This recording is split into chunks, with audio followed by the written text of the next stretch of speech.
तो है guys, welcome to my channel. मेरा नाम है चंदन, आप देख रहे हैं एजुकेशन भाई गुप्ता जी चैनल। तो आप सभी के लिए फिर से 20 मोस्ट इंपॉर्टेंट क्वेश्चन आ चुका है दोस्तों, जो कि हिंदी का है जी ऑब्जेक्टिव क्वेश्चन। तो इसको सही से नोट कर लीजिएगा। और मेरे चैनल पर पहली बार आते हैं, मेरे चैनल को सब्सक्राइब और साथ में बेल आइकन दबा दें ताकि हमारा कोई भी नया वीडियो अपलोड हो तुरंत आप तक पहुँच जाए। तो चलिए बिना समय का इस वीडियो को स्टार्ट करते हैं। अगर तो आपका पहला नंबर दिया जा रहा है, नलिनी बिलोचन शर्मा पटना विश्वविद्यालय में हिंदी विभाग के अध्यक्ष कब बने थे दोस्तों। ए नंबर में सन 1958 ईस्वी में, और बी नंबर में सन 1997 ईस्वी में, और सी नंबर में सन 1963 ईस्वी में, और डी नंबर में सन 1959 ईस्वी में। तो आपका इसका राइट आंसर हो जाएगा दोस्तों डी नंबर होगा। इसको सही सुन कर लीजिएगा। 1959 ईस्वी में हुआ था दोस्तों।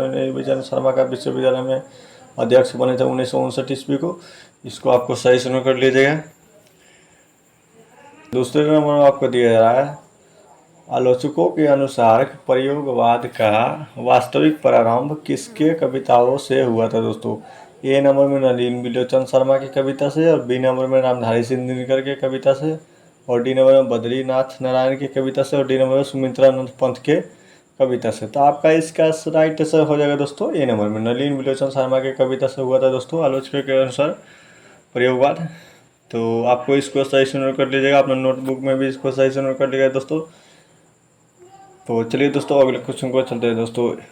तीसरे नंबर आपको दिया, नलिनी बिलोचन शर्मा के कहानियों के किसके तत्व समग्र के उभर आए दोस्तों। ए नंबर में राजनीतिक का, और बी नंबर में वैज्ञानिक का, और सी नंबर में सामाजिकता का, और डी नंबर में इनमें से सभी। तो आपका इसका राइट आंसर हो जाएगा दोस्तों बी नंबर वैज्ञानिक का होगा दोस्तों। इसको सही नोट कर लीजिएगा। चलिए अगले क्वेश्चन को चलते हैं। चौथे नंबर आपको दिया है, विष के दांत कहानी किस वर्ग का अधिक अंत विरोध को उजागर करता है दोस्तों। ए नंबर में निम्न वर्ग का, और बी नंबर में उच्च वर्ग का, और सी नंबर में मध्य वर्ग का, और डी नंबर में व्यापार वर्ग का। इस राइट आंसर हो जाएगा दोस्तों सी नंबर मध्य वर्ग का होता है दोस्तों। इसको सही से नोट कर लीजिएगा। चलिए अगले क्वेश्चन को चलते हैं दोस्तों। पाँचवें नंबर आपको दिया है, खोखा खोखी किस भाषा का शब्द है दोस्तों। खोखा खोखी किस भाषा का शब्द है। ए नंबर में तमिल, बी भोजपुरी, और सी बांग्ला, और डी नंबर में हिंदी। तो आपका इसका राइट आंसर हो जाएगा दोस्तों सी नंबर होगा दोस्तों बांग्लादेश होगा दोस्तों। इसको सही सुन कर लिए, बांग्ला खोखा खोखी भाषा है दोस्तों बांग्ला का। इसको सही सुन कर लिएगा। चलिए अगले क्वेश्चन पर चलते हैं दोस्तों। 6 नंबर में आपको दिया है, सेन साहब की कहानी में कितनी लड़कियां थी दोस्तों। सेन साहब की कहानी में कितनी लड़कियां थी दोस्तों।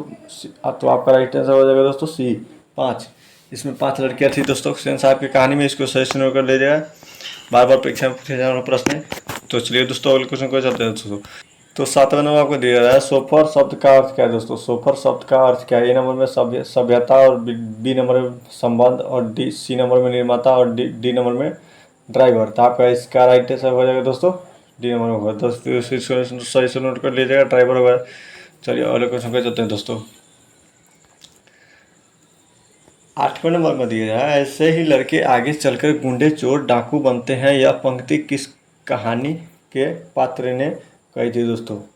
आगे चल के लड़के ऐसे ही लड़के आगे चलकर गुंडे चोर डाकू बनते हैं। यह पंक्ति कहानी के किस पात्र ने कही थी दोस्तों।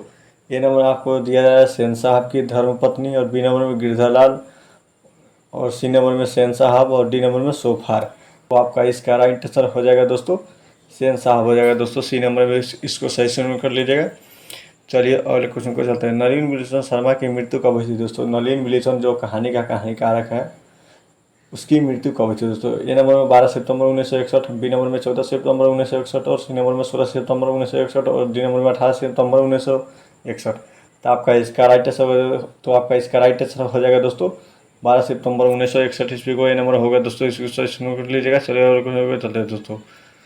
10 नंबर आपको दिया मदन अक्सर किसके हाथों से पीटा था दोस्तों। मदन अक्सर किसके हाथों से पीटा था। ए नंबर में माता, और बी नंबर में सेन साहब, और सी नंबर में खोखा, और डी पिता। तो आपका इसका राइट आंसर हो जाएगा दोस्तों डी नंबर होगा। मदन अपने पिता के हाथों से पीटा था दोस्तों, डी नंबर होगा। इसको सही से नोट कर लीजिएगा। चलिए अगले क्वेश्चन को जाते हैं दोस्तों।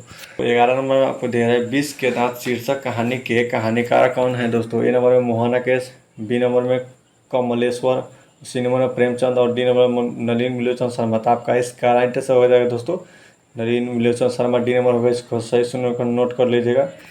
चलिए अगले क्वेश्चन को चलते हैं दोस्तों।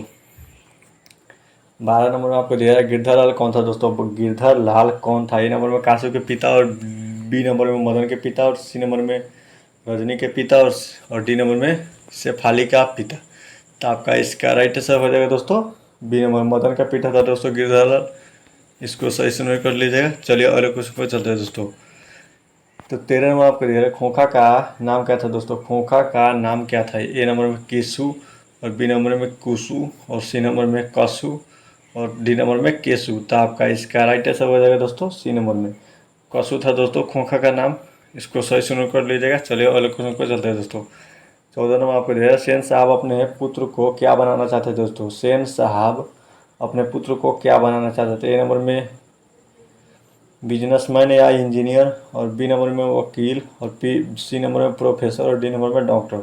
तो आपका इसका राइट आंसर हो जाएगा दोस्तों ए नंबर में बिजनेस या इंजीनियर बनाना चाहते हैं दोस्तों सेन साहब अपने पुत्र को। इसको सही से नोट कर लीजिएगा। चलिए अगले क्वेश्चन को चलते हैं दोस्तों। मदन की उम्र क्या थी दोस्तों। मदन का उम्र क्या था। ए नंबर में 6 से ए नंबर में 5 से 6 साल और बी नंबर में 7 से 8 साल और सी नंबर में 3 से 4 साल और डी नंबर में 9 से 10 साल।